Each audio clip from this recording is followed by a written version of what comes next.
Good morning, my brothers and sisters. Welcome to episode 103 of Be With Me. We're going to look at a challenging story, a very challenging question from Jesus to an invalid at a place of traditional healing, where he asks the guy who's been there for 38 years, do you want to be healed? The story is from John chapter 5. And Jesus is in Jerusalem for one of the feasts. There was a number of feasts that Jews were required to go to. So he's traveled from Galilee, from the north. He's now in the midst of his ministry time, and he's down in Jerusalem. So let's listen to the story. After this, there was a feast of the Jews. We don't know exactly which feast it was. And Jesus went up to Jerusalem. Now, there is in Jerusalem, by the sheep gate, a pool, in Aramaic called Bethesda, which had 5 roofed colonnades. In these lay a multitude of invalids, blind, lame, and paralyzed. One man was there who had been an invalid for 38 years. When Jesus saw him lying there and knew that he had already been there a long time, he said to him, "Do you want to be healed?" What a question. The sick man answered him, "Sir, I have no one to put me into the pool when the water is stirred up, and while I'm going, another steps down before me." All right, let me stop right there.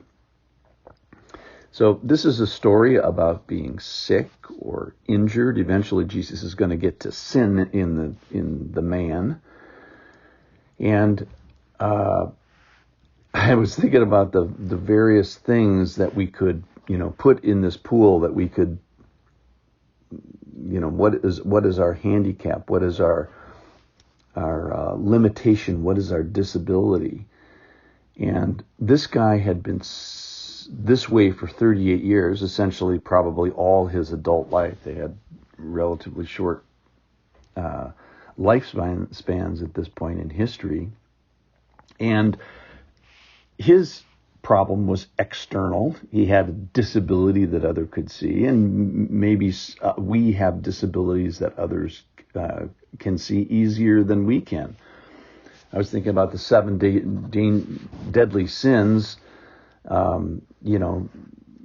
So take your pick, of things that we could talk about today, about problems with your zipper or lust or anger or wrath or gluttony, or problems with self-control or murderousness and anger, or a problem with your tongue, blaspheming, coming out of your heart, greed or sloth, or the universal pride.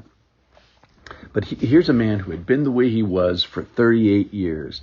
And it was no surprise to Jesus. The what part of this was known to Jesus. He knew that he was disabled and an invalid. And I was thinking about this as, if you don't know what the thing you should be bringing to Jesus is, just ask somebody. Their eyes are probably clearer than your own. Ask your spouse what problem you should be bringing to Jesus. And Jesus knows that it's been a long time. It says that he knew. He saw him there and knew it had been a long time. So the when part of this is just going to ask the who, what, where, when, why questions about this man. So first, let's start with when.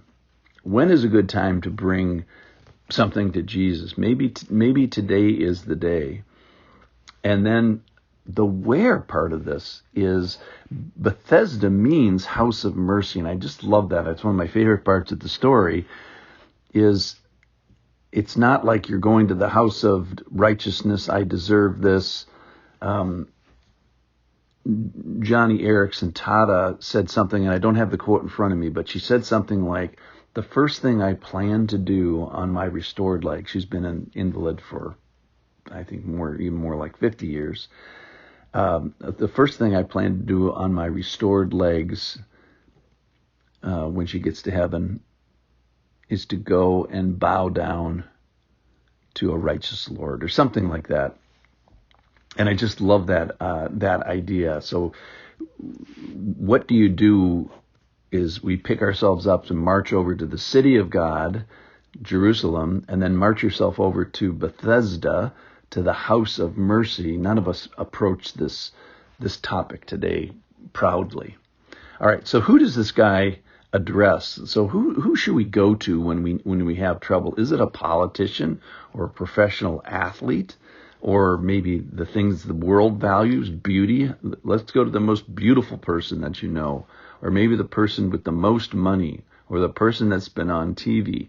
No, it's ridiculous. Real problems require real intervention, and this is in this invisible kingdom part of this. Now, I understand that we live in a fallen world, and even if you desire to get better from whatever, diabetes or some physical problem, or it may not happen, but there are things that we can do, and I think probably addressing this topic in as far as it depends on me. So rather than just saying, I'll never change, I'm always like this, or I think the ability to say, I don't want to be like this. So this invalid goes to the house of mercy, goes to the right place, probably does the right behavior. And Jesus leaves with this great question, do you want to? So I think it's a good question for us to consider is, do I want to get well? There are some secondary gain issues, and I don't want to change. And then the question is, from what? Give me eyes to see. And maybe today is the day. Maybe 38 years is enough. And where am I going to go? Certainly we're going to go to the house of mercy. And to who are we going to go? And that's where we got to fall on Jesus. And I think that the big question today, Jesus asked it, and we should think about it, is do we want to be healed? Or do we just want to say, that person will never change. He was always like that. So, Lord, maybe increase our desire to change. I think that would be where I would leave us today. That's the thought. Do you want to be healed? Let's consider and maybe answer the question, yes. Thanks for considering. I'll see you tomorrow.